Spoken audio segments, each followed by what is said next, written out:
अस्सलाम वालेकुम स्टूडेंट्स, कैसे हैं आप? सब खैरियत से? उम्मीद है सब खैरियत से ही होंगे। मैं हूं आपका दोस्त फवाद हसन। आज से हम स्टार्ट कर रहे हैं राउटिंग। लास्ट वीडियोस में हमने स्विचिंग देखी, अब हम स्टार्ट करेंगे राउटिंग। राउटिंग स्टार्ट करने से पहले मैं आपको राउटिंग का थोड़ा सा बेसिक ओवरव्यू बताऊंगा। तो चलिए स्टूडेंट्स, स्टार्ट करते हैं हम आज का लेक्चर। अगर आप मेरे चैनल पर नए हैं और आपने मेरा चैनल सब्सक्राइब नहीं किया तो यूट्यूब में जाइए, वहाँ पे लिखिए हुआवे नेटवर्क उर्दू। मेरे चैनल को सब्सक्राइब करें और बेल आइकन को दबाना मत भूलिएगा और वीडियोस को लाइक करें। बहुत शुक्रिया जी। तो स्टूडेंट्स, स्टार्ट करते हैं हम अपनी राउटिंग का लेक्चर। और राउटिंग बेसिकली क्या होती है, अगर मैं एक जनरल एग्जांपल की बात करूं, फॉर एग्जांपल आप अगर मूव करते हैं इन अ सिटी या आउटसाइड ऑफ द सिटी, आप क्या करते हैं, रूट सेलेक्ट करते हैं कि मैं किस रास्ते से जाऊंगा। आपके पास अगर दो तीन ऑप्शन हो, एक ये रास्ता जा रहा है, दूसरा ये रास्ता जा रहा है, तो आप सेलेक्ट करते हैं कि मैं फलाने रास्ते से जाऊंगा। तो ये क्या कहलाती है, रूट सिलेक्शन या रूटिंग कहलाती है कि मैं इस रास्ते से जाऊंगा और इतने बजे पहुंचूंगा और ये मेरी डेस्टिनेशन है। तो ये आपकी एक रूटिंग की एग्जांपल है जनरल लाइफ के अंदर।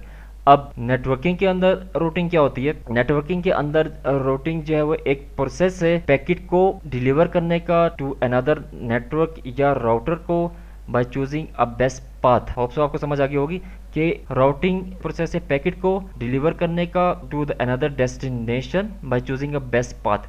बेस्ट पाथ को चूज करते हुए हम जब एक पैकेट को फॉरवर्ड करते हैं या डिलीवर करते हैं किसी दूसरे राउटर को या किसी दूसरे नेटवर्क को, तो वो आपकी राउटिंग कहलाती है। अब यहाँ पे मैंने पैकेट्स का वर्ड क्यों यूज किया, जैसा कि आपको पता है कि राउटिंग जो है वो लेयर 3 में परफॉर्म हो रही होती है और लेयर 3 में आपका डेटा जो है वो पैकेट्स की फॉर्म में होता है, इसलिए यहाँ पे पैकेट का वर्ड यूज किया गया है। जब एक राउटर ने पैकेट डिलीवर करना है किसी डेस्टिनेशन को, तो उसके पास कुछ इन्फॉर्मेशन तो होनी चाहिए। वो इन्फॉर्मेशन कौन कौन सी इन्फॉर्मेशन इसको रिक्वायर्ड है, वो पहले तो इसको रिमोट नेटवर्क का पता होना चाहिए। रिमोट नेटवर्क का मतलब इसको डेस्टिनेशन का पता होना चाहिए। डेस्टिनेशन का पता होगा तो ही ये पैकेट को डिलीवर करेगा कि मैंने भेजना कहाँ पे है। फिर इसके बाद इसको जो है वो नेबर राउटर्स का पता होना चाहिए कि इसके साथ कौन कौन से राउटर्स कनेक्ट हैं। इसके पता होगा कि मेरे साथ कौन कौन से नेटवर्क राउटर जो है वो डायरेक्टली कनेक्टेड हैं, तो ही ये फॉरवर्ड कर सकेगा। और इसको बेस्ट रूट का भी पता होना चाहिए। फॉर एग्जांपल यहाँ पे जैसे आपको नजर आ रहा है, राउटर एक के साथ दो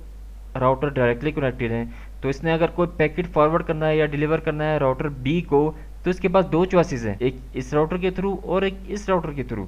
ये यहाँ पे भी सेंड, यहाँ से भी सेंड कर सकता है और यहाँ से भी सेंड कर सकता है, लेकिन ये क्या करेगा, बेस्ट रूट को चूज करेगा कि बेस्ट रूट कौन सा है। उसके कुछ क्राइटेरियाज हैं, वो कैसे चूज करता है बेस्ट पाथ, तो वो हम आगे मजीद जब हम डिटेल में पढ़ेंगे राउटिंग प्रोटोकॉल्स को तो हम वहाँ पे देखेंगे। होप सो यहाँ तक आपको समझ आ गई होगी। आगे चलते हैं, आगे हमारे पास आता है राउटिंग एंड राउटेड प्रोटोकॉल।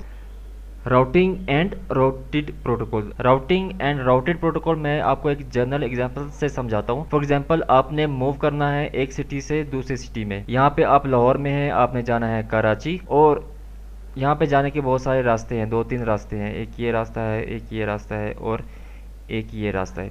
आप कोई भी बस सर्विस यूज़ करते हैं, वो बस वाले क्या करते हैं, तमाम मुसाफिर को इकट्ठा करते हैं, उस बस में बिठाते हैं और आपका सामान भी जो है वो उस बस में लोड कर देते हैं और फिर मूव करते हैं। किसी भी रूट से मूव करेगा, ये रूट सिलेक्शन जो है वो आपकी बस सर्विस डिसाइड करती है कि किस रूट से जाना है। जो भी बेस्ट या ऑप्टिमल रूट होगा वो उसी को चूज़ करते हैं और मूव करते हैं।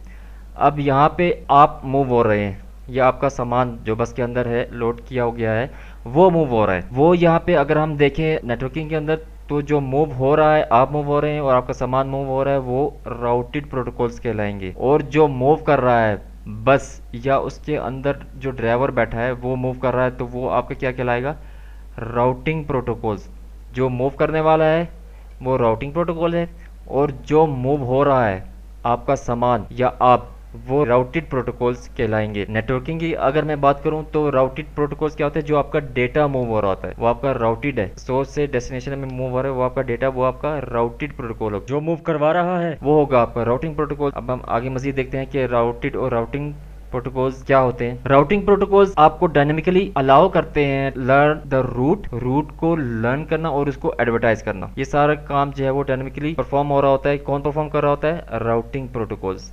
यहाँ पे अगर मैं एग्जांपल की बात करूँ तो जो बस ड्राइवर है या बस है, वो रूट को लर्न करता है कि मैंने किस रास्ते से जाना है, इस रास्ते से जाना है या इस रास्ते से जाना है, तो वो आपका ड्राइवर डिसाइड करता है। तो ड्राइवर क्या है यहाँ पे, राउटिंग प्रोटोकॉल है। अगर मैं नेटवर्किंग की बात करूँ तो allows routers to dynamically learn and advertise the route, कि ये क्या करता है, डायनेमिकली लर्न करते हैं रूट को और उसको एडवर्टाइज करते हैं। एडवर्टाइज का क्या मतलब है यहाँ पे, कि अपने नेबर राउटर्स को बताते हैं कि मेरे पास ये रूट है, मैंने डेटा फॉरवर्ड करना है, इस रूट से ये डेटा जाएगा, उसको एडवर्टाइज करते हैं। फॉर एग्जांपल हमारे पास ये राउटर है, इसके साथ एक ये राउटर कनेक्ट है और एक ये राउटर कनेक्ट है। राउटर का सिंबल बेसिकली इस तरह का होता है, क्रॉस की तरह का। राउटर ए के साथ कौन कौन से राउटर्स कनेक्ट है, एक ये और एक ये अपने नेबर राउटर को बताएगा। इसको अगर उसने बताना है तो ये इसको बताएगा कि मेरे पास ये वाले राउटर्स कनेक्टेड हैं और इनके इंफॉर्मेशन ये है, जिसको कहते हैं एडवर्टाइजमेंट। अच्छा, राउटिंग प्रोटोकॉल्स के अंदर हमारे पास कौन कौन से प्रोटोकॉल्स आते हैं, होप सो यहाँ तक आपको समझ आ गई होगी। एक आता है राउटिंग इन्फॉर्मेशन प्रोटोकॉल, जिसे शॉर्ट फॉर्म में रिप कहते हैं। ये वो रेस्ट इन पीस वाला रिप नहीं है, ये राउटिंग इन्फॉर्मेशन प्रोटोकॉल है। फिर सेकंड नंबर पे हमारे पास आता है OSPF, open shortest path first protocol. फिर आता है हमारे पास intermediate system to intermediate system, ISP इसको कहते हैं। ये हम मजीद डिटेल में जब हम पढ़ेंगे वन बाय वन प्रोटोकॉल को, हम इसकी लैब भी परफॉर्म करेंगे तो आपको मजीद क्लैरिफाई हो जाएगा कि इन प्रोटोकॉल्स में क्या क्या डिफरेंस है। फिर अगर मैं राउटेड प्रोटोकॉल्स की बात करूं तो हमारे पास जो राउटेड प्रोटोकॉल्स हैं वो कौन कौन से होते हैं, IP है, IPX है और एप्पल टॉक वगैरह जो है, ये आपके राउटेड प्रोटोकॉल्स होते हैं। जैसे कि मैंने आपको एग्जांपल से समझाया था कि जो डेटा मूव हो रहा होता है या ट्रांसपोर्ट हो रहा होता है अक्रॉस द नेटवर्क, एक नेटवर्क से दूसरे नेटवर्क के अंदर, वो आपका राउटेड प्रोटोकॉल कहलाता है। होप सो यहाँ तक आपको समझ आ गई होगी। आगे चलते हैं। फिर राउटिंग प्रोटोकॉल्स के अंदर आपके पास दो सब टाइप्स आती हैं। एक होता है आपका इंटीरियर गेटवे राउटिंग प्रोटोकॉल्स और दूसरा होता है एक्सटीरियर गेटवे राउटिंग प्रोटोकॉल। अब इंटीरियर और एक्सटीरियर गेटवे राउटिंग प्रोटोकॉल में बेसिक डिफरेंस क्या है। इंटीरियर गेटवे राउटिंग प्रोटोकॉल्स आपके विद इन ऑटोनोमस सिस्टम के अंदर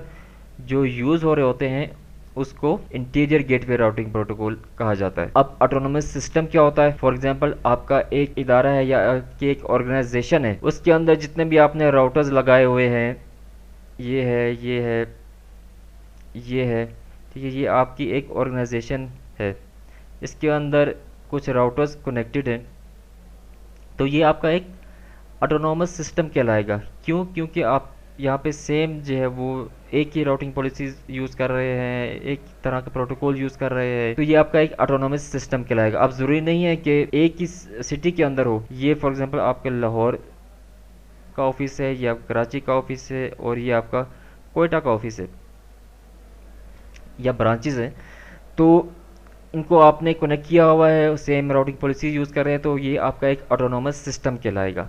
अब ऑटोनोमस सिस्टम के अंदर जो आपके प्रोटोकॉल यूज़ हो रहे हैं वो इंटीरियर गेटवे राउटिंग प्रोटोकॉल्स कहलाते हैं। इंटीरियर गेटवे राउटिंग प्रोटोकॉल्स की फिर दो सब टाइप्स है, distance vector routing protocol and link state routing protocols. अब डिस्टेंस वेक्टर राउटिंग प्रोटोकॉल्स के अंदर कौन से प्रोटोकॉल्स आते हैं, रिप राउटिंग इन्फॉर्मेशन प्रोटोकॉल, और लिंक स्टेट राउटिंग प्रोटोकॉल के अंदर कौन से प्रोटोकॉल्स आते हैं, OSPF, open shortest path first, और ISIS, intermediate system to intermediate system. इन दोनों का कंपैरिजन हम देखेंगे, इन दोनों में क्या डिफरेंस है ये हम आगे चल के देखेंगे। फिर सेकेंड हमारे पास आता है exterior gateway routing protocol. For example ये आपका एक ऑटोनोमस सिस्टम है, आप किसी दूसरी ऑर्गेनाइजेशन से कम्युनिकेट करना चाहते हैं,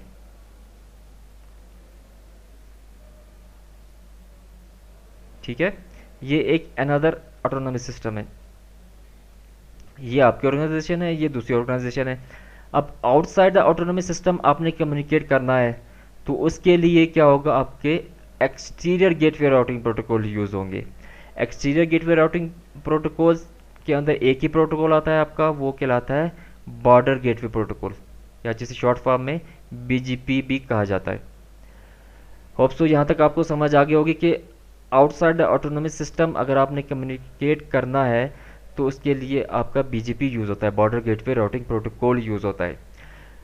ऑटोनोमस सिस्टम की अगर मैं आपको एग्जांपल दूँ, फॉर एग्जांपल यहाँ आपका एक ऑर्गेनाइजेशन है, आपने जो है वो किसी दूसरे ऑटोनोमस सिस्टम से कम्युनिकेट करना है, वो आपका ऑटोनोमस सिस्टम आपका इंटरनेट सर्विस प्रोवाइडर भी हो सकता है। फॉर एग्जांपल जैसे PTCL है या स्टॉर्म फाइबर है, कोई भी आपका सर्विस प्रोवाइडर भी हो सकता है, या आपकी कोई दूसरी ऑर्गेनाइजेशन भी हो सकती है, उसके साथ आपने कम्युनिकेट करना है तो वहाँ पे आपका बीजीपी यूज़ होगा। होप सो यहाँ तक आपको समझ आ गई होगी। चलते हैं आगे, हम देखते हैं इन दोनों का डिफरेंस, डिस्टेंस वेक्टर और लिंक स्टेट राउटिंग प्रोटोकॉल्स में क्या डिफरेंस होता है। जी, यहाँ पे कंपैरिजन किया गया है कि डिस्टेंस वेक्टर राउटिंग और लिंक स्टेट राउटिंग में क्या डिफरेंस है।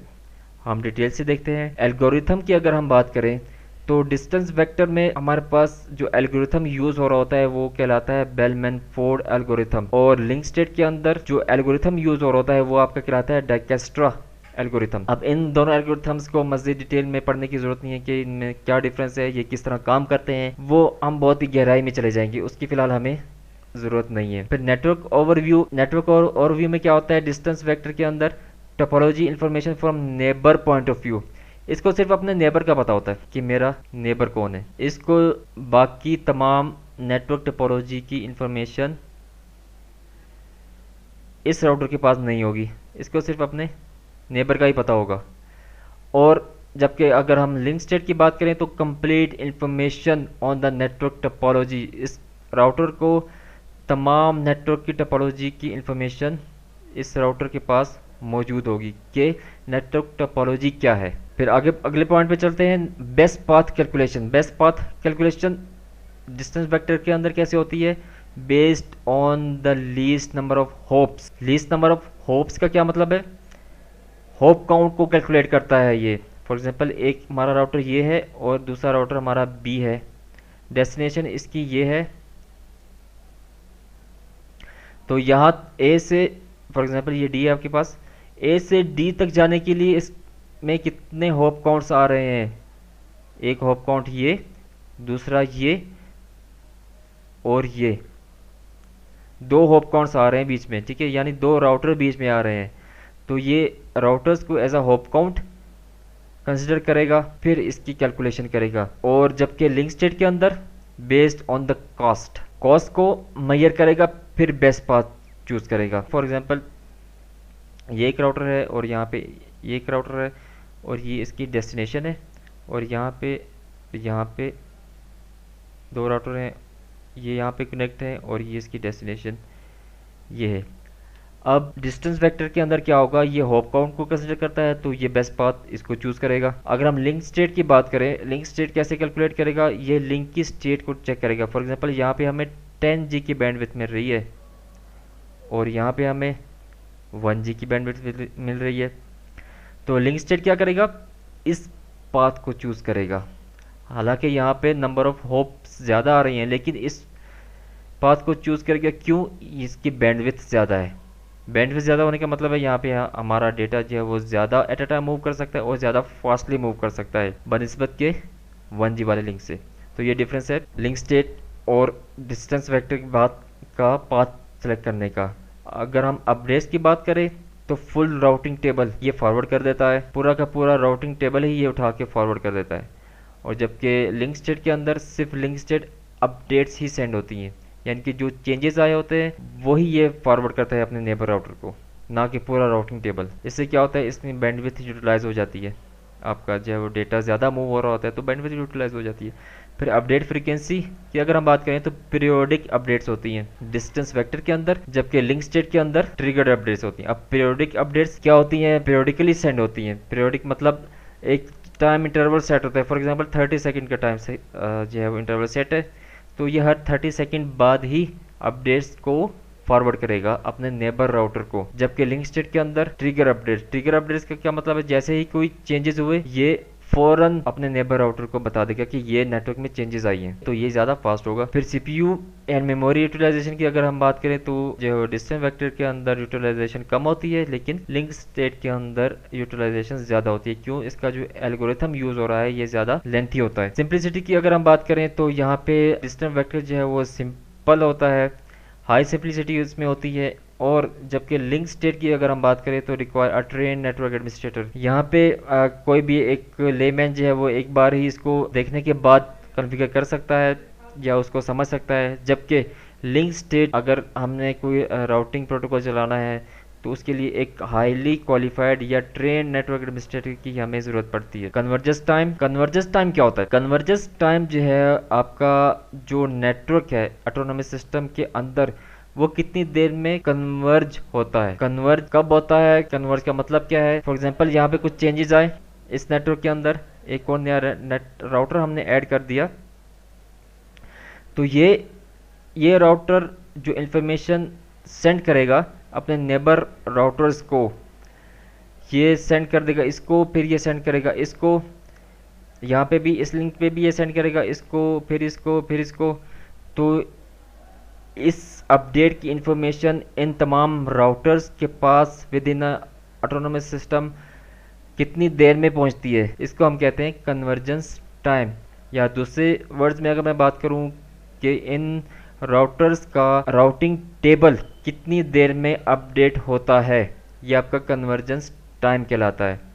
या जो चेंजेस की इंफॉर्मेशन तमाम राउटर्स के अंदर जो है वो कितनी देर में अपडेट करते हैं ये अपनी राउटिंग इंफॉर्मेशन, ये आपका कन्वर्जेंस टाइम कहलाता है। तो डिस्टेंस वेक्टर के अंदर कन्वर्जेंस टाइम जो है मॉडरेट है, जबकि लिंक स्टेट के अंदर कन्वर्जेंस टाइम जो है वो फास्ट है। यानी लिंक स्टेट राउटिंग के अंदर कन्वर्जेंस टाइम जो है वो कम है, जल्दी कन्वर्ज हो जाता है आपका नेटवर्क, जबकि डिस्टेंस वेक्टर के अंदर वो थोड़ा टाइम कंज्यूमिंग होता है। अपडेट्स की अगर हम बात करें ऑन ब्रॉडकास्ट, यानी कि ये ब्रॉडकास्ट कर देता है, डिस्टेंस वेक्टर राउटिंग जो है वो अपनी अपडेट्स ब्रॉडकास्ट करता है, तमाम राउटर सेंड कर देगा जो भी इसके साथ जो है वो राउटर कनेक्टेड है। जबकि लिंक स्टेट के अंदर मल्टीकास्ट होती है, ठीक है। सेलेक्टेड अपडेट्स जो है वो सेलेक्टेड राउटर्स को ही सेंड करेगा, ना कि तमाम राउटर्स को, जिसको ज़रूरत होगी वो इसी को सेंड करेगा। हायरार्चिकल स्ट्रक्चर डिस्टेंस वेक्टर राउटिंग में नहीं होता, जबकि लिंक स्टेट राउटिंग में हायरार्चिकल स्ट्रक्चर होता है। हायरार्चिकल स्ट्रक्चर क्या होता है, फॉर एग्जांपल ये आपकी जो है वो रूट राउटर है, इसके साथ जो है मज़ीद राउटर कनेक्ट है इसके नीचे, फिर इसके नीचे जो है मज़ीद राउटर्स कनेक्ट है, ये आपका हायरार्चिकल स्ट्रक्चर कहलाता है। हायरार्चिकल स्ट्रक्चर लिंक स्टेट के अंदर होता है, जबकि डिस्टेंस वेक्टर में हायरार्चिकल स्ट्रक्चर नहीं होता। ये जब हम मज़ीद डिटेल में one by one routing protocols को हम पढ़ेंगे तो आपको मज़ीद क्लैरिफाई हो जाएगा। होप सो स्टूडेंट्स यहाँ तक आपको समझ आ गई होगी। अगर कोई भी पॉइंट आपको समझ ना आया हो तो मुझे कमेंट करके ज़रूर बताइएगा। वीडियो पसंद आए तो वीडियो को लाइक कीजिएगा और मेरे चैनल को सब्सक्राइब कीजिएगा। तो मिलते हैं आपसे नेक्स्ट वीडियो में। थैंक यू, अल्लाह हाफिज़।